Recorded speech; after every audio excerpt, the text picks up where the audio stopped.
नमस्कार विद्यार्थी मित्रांनो, इयत्ता 10वी मराठी सेतू अभ्यास यामध्ये दिवस 26 आणि 27 यामध्ये आपल्या सर्वांचं मनापासून हार्दिक स्वागत.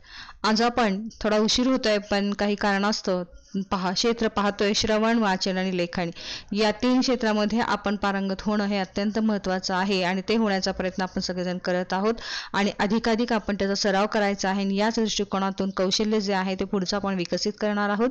ते म्हणजे विविध साहित्य प्रकाराचे समजपूर्वक वाचन आपल्याला करता आलं पाहिजेत, मूल्यमापन आपल्याला करता आलं पाहिजेत आणि चिकित्सक विचार करून स्वतंत्र व प्रभावी लेखन आपल्याला करता येणं गरजेचं आहे. संकल्पना ललित साहित्य आणि ललित निबंध. तर जाणून घेऊयात की आपण काय करायचंय. की आतापर्यंत आपण पाहिलं की शिक्षकांनी विद्यार्थ्यांना आतापर्यंत अभ्यासलेल्या ललित साहित्य अंतर्गत अनुभवकथन, आत्मचरित्र या साहित्य प्रकारांचे दृढीकरण होण्यासाठी त्यातील साम्य असलेल्या वैशिष्ट्यांचे गटात तुलनात्मक चर्चा करण्यास सांगावे. ललित साहित्यात या प्रकारापैकी 9वीत अभ्यासलेल्या इंग्लंडचा हिवाळा आणि दुपार या पाठाचे मूक वाचन करण्यास सांगावे व काय वेगळेपणा आहे याची चर्चा करण्यास सांगावे. तर बाळांनो, तुमच्याकडे पुस्तक 9वीचं नसेल तर PDF माध्यमातून तुम्ही हे 2 जे आहेत धडे त्यांचं नक्कीच वाचन करा आणि त्याच्यामध्ये आपल्याला काय बदल दिसतो तोही थोडासा अभ्यासा आणि मलाही नक्कीच सांगा. तर पाहूयात की इथे दिलेला जो एक उतारा आहे त्या उतारावरून आपल्याला बरंचसं काही समजून घेता येईल. वाचन करते हे खरं तर आपण मनामध्ये वाचन करायचंय, मूक वाचन करायचंय, परंतु तुमच्यासाठी प्रकट वाचन. सकाळच्या उल्हासानंतर आणि प्रसन्नतेनंतर सूर्याच्या तेजाने तळपत असते पृथ्वी आणि पृथ्वीवरील माणसे, प्राणी, पशु, पक्षी, झाडे, वेली. सूर्य दिवसाच्या मध्याणावर आलेला असतो आणि सुरू होते या विश्वाची, या जगाची दुपार. त्या प्रखर सूर्याच्या तेजाने तेजाळून जातो सगळा आसमंत. माझ्याकडे डोळे वाटारून पाहिलंस तर डोळे जाळून टाकीन असं त्या सूर्याचं रौद्र रूप नारायणाकडे न बघताही दिसतं दुपारीच. आपल्या कर्तृत्वानं त्यानं दिपवून टाकलेलं असतं पृथ्वीला इतकं की त्याच्याकडे पाहण्याची सुद्धा हिंमत होऊ नये. मधल्या सुट्टीत वर्गातून आरडत ओरडत धूम ठोकणाऱ्या पोरांना कोण आनंद झालेला असतो. या छोट्याशा सुट्टीचा आणि आईनं काय डब्यात दिलंय याची उत्सुकता तर आता अगदी शिगेला पोहोचलेली असते. नेमका आज त्यांचा आवडता डबा असतो आणि तो पटापट खाऊन हात धुवून वर्ग सुरू व्हायच्या राहिलेल्या थोड्या वेळात त्यांनी थोडा खेळ आणि मस्तीही केलेली असते. दुपार मोठ्या गमतीनं रोज ही शाळेतल्या मधल्या सुट्टीचा आनंद घेत असते. अशी ही दुपार होत असते एखाद्या शेतावर. त्या तळपत्या सूर्याला साक्षी ठेवून सकाळपासून केलेल्या कामाचा शिनवटा घालवण्यासाठी प्रशस्त अशा वडाच्या नाही तर पिंपळाच्या झाडाच्या सावलीत विसावलेला असतो कोणी शेतकरी. बघा, या पूर्ण उतार्यामध्ये आपल्याला अनुभवायला येत आहे की एक दुपार आहे आणि दुपारचं केलेलं हे वर्णन आहे. दुपार झाल्यानंतर या कोणाकोणावर काय काय परिणाम होतो, कोणकोणत्या दुपारचा कसा आस्वाद घेतो हे या उतार्यामधून आपल्याला अनुभवायला येते, समजतंय. तर याच्यावर आधारित, या उतारावर आधारित काही कृती आपल्याला विचारलेल्या आहेत. तुम्हाला हा परिच्छेद मी आता वाचला त्याच्यावरून तुमच्या लक्षात येईल आणि तुम्ही ती उत्तरं सांगू शकाल. प्रस्तुत उत्तरात केलेला घटक कोणाचं वर्णन केलेले?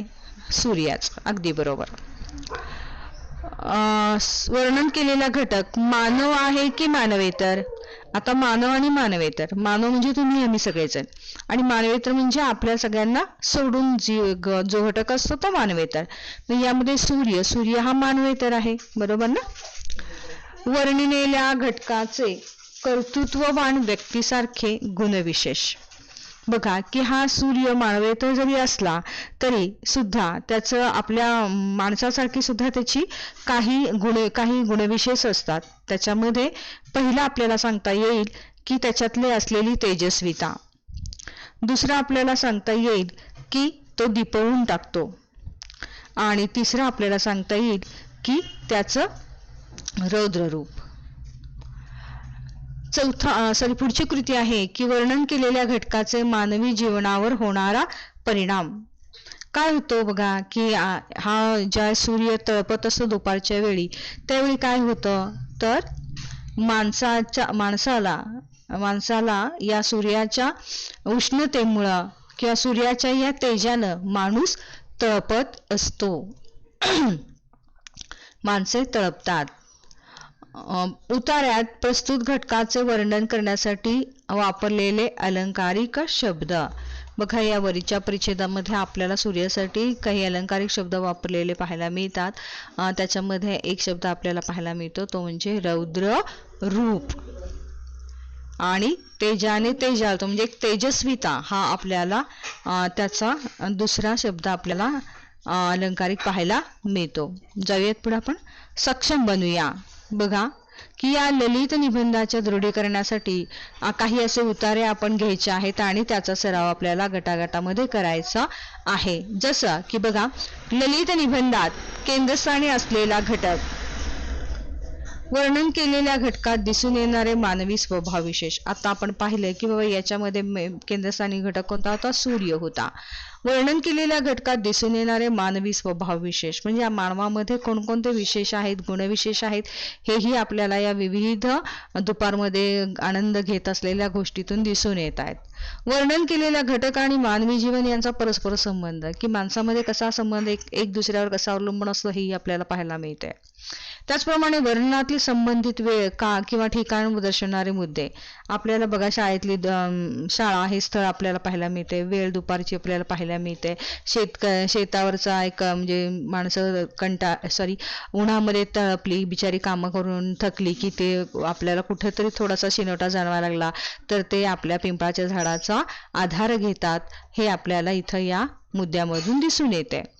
तसेच वर्णन केलेल्या घटकातून दिसून येणारी मूल्ये, की हे जे आहे की आताच आपण हा उतार पाहिला तर त्याच्यातून सुद्धा काही मूल्य आपल्याला अनुभवायला येतात. श्रमप्रतिष्ठा आपल्याला दिसून येते, संवेदनशीलता आपल्याला पाहायला मिळती आहे, वक्तशीरपणा आपल्याला दिसून येतो. तर अशी काही मूल्ये देखील आपल्याला या ललित निबंधातून या वरील उद्दिष्टांच्या नुसार आपल्याला शिकायची आहेत. तर त्याचप्रमाणे आता जसा एक उतारा पाहिला तसाच एक इथं आणखीन खाली उतारा दिलेला आहे, तो तुमच्याच ह्याच्यातला आहे, तर त्याचा आपण सराव करूयात. बघा मी पुन्हा एकदा वाचून दाखवते आणि त्याच्या खाली कृती काय आहे ते सोडवण्याचा तुम्ही प्रयत्न करणार आहात. लंडनचे धुके म्हणजे आवरच असते. लंडनचे धुके म्हणजे आवरच असते. आधी वर्षाचे 10 दिवस सुद्धा आकाश निरभ्र नसते. आकाश निरभ्र नसते. तिकडचे आकाश आपल्या आकाशा इतके उंच कधी वाटतच नाही. आकाश उंच नसतं. कधीही वरती पहा, काळसर पांढुरके छत जसे सर्व शहरावर घातलेले असते. कोळशावर चालणारे लंडन मधले हजारो लहान मोठे कारखाने व कोळशावर चालणाऱ्या लंडनच्या घरातील लक्षावधी चुली रात्रंदिवस वातावरणात धूर ओकत असतात. घरातही जरी अनवाणी चालले तरी पाय काळे होतात. बघा कुठल्याही झाडाला हात लावला तरी हात काळे होतात. या धुरकट वातावरणात धुके पसरले म्हणजे एरवी डोळ्यांना न दिसणारे कोळशाचे कण जणू दृश्य होतात. काळोख डोळ्याला दिसतो व हातात धरता येतो. बघा असे धुके वर्षातून एक दोनदा तरी लंडनवर पसरते.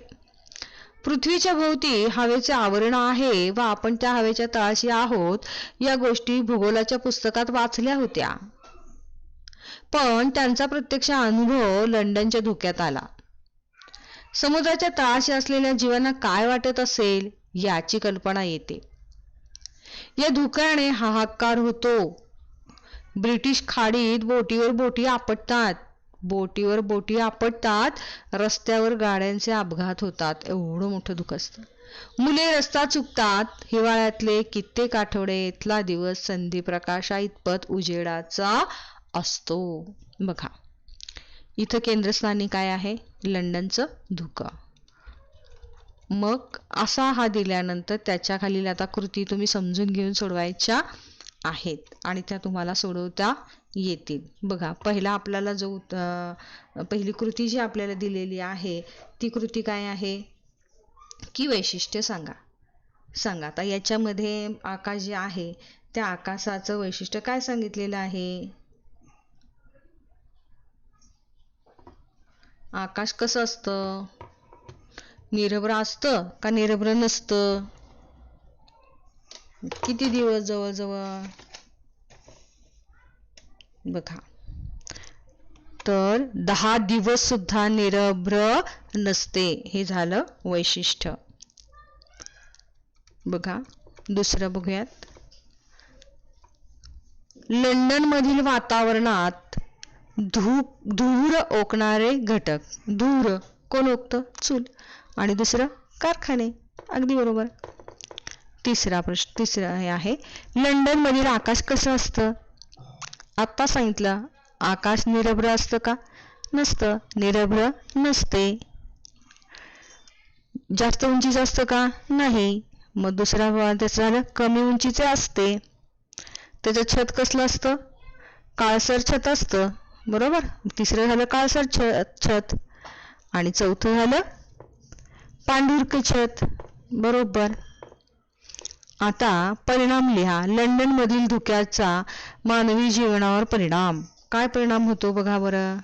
इथं सगळं स्पष्ट दिलेलं आहे की धुक्यानं काय होतं. हा आकार वाचतो. इथं दिले बघा. हा आकार होतो. काय होतं तर ब्रिटिश खाडीत बोटीवर बोटी आपटतात. हा झाला पहिला. दुसरा परिणाम काय होतो तर रस्त्यावर गाड्यांचे अपघात होतात. दुसरा. मुले रस्ता चुकतात. तिसरा. आणि हिवाळ्यातले कित्येक आठवडे आठवडा इथला दिवस संधी प्रकाशा इतपत उजेडाचा असतो. किती सोपं आहे की नाही. असंच करत करत तुम्ही लिहू शकता. शेवटची कृती काय आहे बघूयात. तुम्ही अनुभवलेल्या हिवाळ्यातील एका दिवसाचे वर्णन करा. आपण तर महाबळेश्वरकर आहोत. मग आपल्याकडे तर सारखं धुक्याचं साम्राज्य असतं. जणू काय आपण स्वर्गातच राहतोय असा अनुभव आपण घेत असतो. मग साहजिकच त्या हिवाळ्यातील एका दिवसाचं तुम्ही छान असं वर्णन तुमच्या शब्दामध्ये करू शकता. तुम्हाला ते येईल आणि तुम्ही ते करणार आहात. की सकाळी उठल्यानंतर आपण विल्सन पॉइंटला गेलो किंवा शाळेत येत असतो त्यावेळी आपल्याला काय काय कसं निसर्ग चित्र दिसतं आणि कशा काय लाईट लागलेल्या असतात. एखादा अनोखा प्रवासी आल्यानंतर कसा ठोकरला जातो आणि मग आल्हाददायक अशा सुंदर धुक्यामध्ये आपण चालत असताना कसं जणू काय स्वर्ग सुख या आवणीवरतीच उतरलेला आहे असा अनुभव आपल्याला येतो. कसा काय प्रत्येकाचा वेगवेगळा आहे. स्वमत आहे. त्यामुळं तुम्ही जे काही लिहाल ते नक्कीच मला बरोबर वाटणार आहे, आवडणार आहे आणि तुम्ही तो लिहायचा आहे. कल्पक होऊयात. धुक्यात बुडालेला तुमचा गाव किंवा तुमचे शहर याविषयी तुमच्या मनात आलेले विचार व्यक्त करा. तुम्ही तर सगळेजण महाबळेश्वरमध्ये राहत आहात आणि खेडेगावामध्ये राहत आहात. त्या दरीतून येणारं धुकं कसं काय तुम्हाला गुंडाळून ठेवतं आणि त्याच्यातच जणू काही शाल कशी पांघरलेली आहे असं वाटतं. काही वेळा काही जण चुली पेटल्यात की काय संध्याकाळच्या असं म्हणतं. मग तुम्हाला त्या गावाविषयी काय वाटतं, धुक्यातून काय काय तुम्हाला प्रेरणा मिळते ती तुम्ही लिहिणार आहात. खूप छान असा आपल्याला लिहिण्यासाठी दिलेला विषय आहे. पुढचा आहे मे महिन्यातील दुपार तुम्ही कशी घालवता. हा तर अत्यंत आवडीचा विषय. मे महिन्यात आम्ही काय काय जसं खेळतो तसं रानमेवाही कसा चाकतो, त्याची मजा कशी घेतो, स्ट्रॉबेरीची मजा कशी घेतो, त्याचप्रमाणे तू कसे काढतो, खातो, देतो लोकांना. काळी मैना कशी आपल्या दारात आपण आणतो, प्रत्येकाला त्याचा आनंद एकमेकांना काढून देतो. चिंचा कशा पाडतो, हे सगळे आनंद. विटी दांडू कसं खेळतो, क्रिकेट कशी खेळता तुम्ही, गोट्या कशा खेळता, हे सगळं त्याच्यामध्ये वर्णन करा. झालं. यालाच म्हणायचं कल्पक होऊयात. तुम्ही तुमचे विचार लिहायचे, तुमचे जसे आहेत तसे ते आम्हाला आवडणार आहात. आमच्यापेक्षा तुम्ही खूप छान लिहिणार आहात. तुम्हाला ते येतात आणि तुम्ही करणार आहात याच अपेक्षेत. तुम्ही लाईक खूप छान करत आहात, सबस्क्राईब पण करत आहात आणि काही कमेंट्सही देत आहेत. त्यामुळे खूप बरं वाटतं बाळांनो. तर असंच कमेंट्सही देत राहा, लाईकही करत राहा आणि आपल्या मित्रमैत्रिणींना देखील पाठवत राहा, शेअर करत राहाल याच अपेक्षेत. धन्यवाद. इथंच थांबते.